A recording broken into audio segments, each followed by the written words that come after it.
A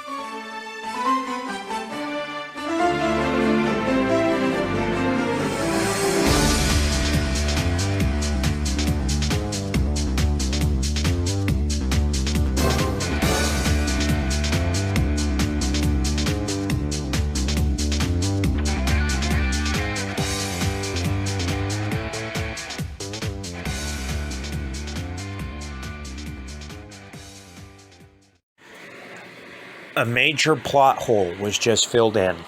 Hey everyone, Templar74 here with another Yu-Gi-Oh video. In today's Yu-Gi-Oh video, I'm going to be reviewing the last two episodes of Yu-Gi-Oh! Go Rush, episodes 38 and 39.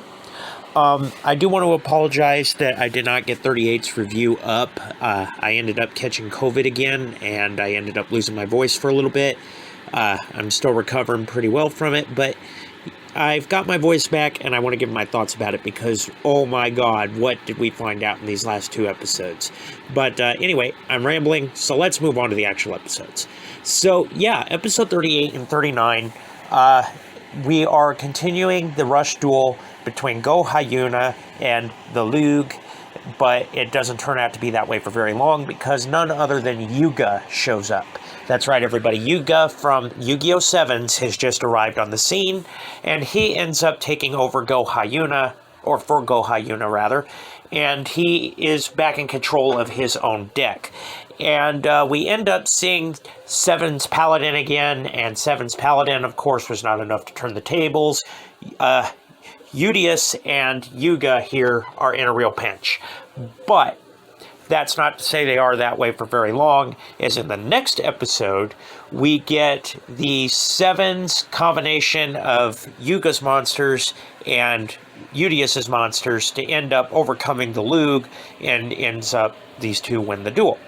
That being said, we also get a little bit of backstory about Yu-Gi-Oh! 7s, which I want to go ahead and talk about briefly. So anyway, if you guys remember, in Yu-Gi-Oh! 7s, at the end of the rush duel with Otis at the very last episode, Otis and Yuga ended up rush dueling themselves into hyperspace. They continued their rush duel, and they had to do it quick because if Yuga returned within range of the Goha Corporation servers, he was going to lose the rush duel and Otis would win.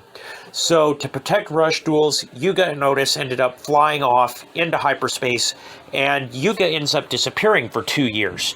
Of course, we get that time skip, and we see Yuga returning to Earth, of course, by the time it's all said and done at the end of Yu-Gi-Oh! 7s, but not after he goes missing for 2 whole years. Well, we find out where Yuga went in those 2 years that he was gone.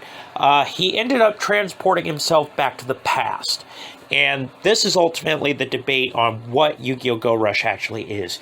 Yu-Gi-Oh! Go Rush actually takes place years before the events of Yu-Gi-Oh! 7s. That's right, everybody. Yu-Gi-Oh! Go Rush is taking place in the past.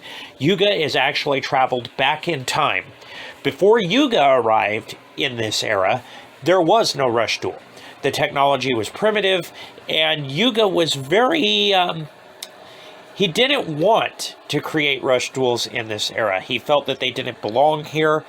He ends up thinking that he's returned back to his Earth, actually, but he was rescued by none other than Zuigio, who forces Yuga and Kaizo to make rush dueling in this era, much against Yuga's wishes. So Yuga ultimately does it because he feels he has no choice, even though, of course, yeah. But he ends up teaming up with Go Hyuna and Asuka to bring rush dueling into this era. And yeah, we find out that that's really what happened to Yuga during those 2 years. He was transported back to the past. It's unclear whether Otis was destroyed or Otis ended up going in the past with Yuga because we don't really see him. That's a plot hole that I'm really hoping gets filled in these next few episodes now that Yuga is back, because we still have some episodes with Yuga. At the end of this week's episode, however, Yuga ends up going MIA after Zuigio does. So Zuigio and Yuga are MIA. The Lug ends up seeing the error of his ways because he has had smiles brought to him by rush dueling, which of course is Yuga's main prerogative. And so he ends up on a trans-universal journey to free all the people that he's frozen with Yuga. And we learn that Zuigio, who has also gone missing, has been researching curry bread extensively for some reason, which we find out from one of his underlings. Turns out curry bread is the cure. So yeah, we end up seeing all the people that the Loog in the Go Rush era have frozen be cured.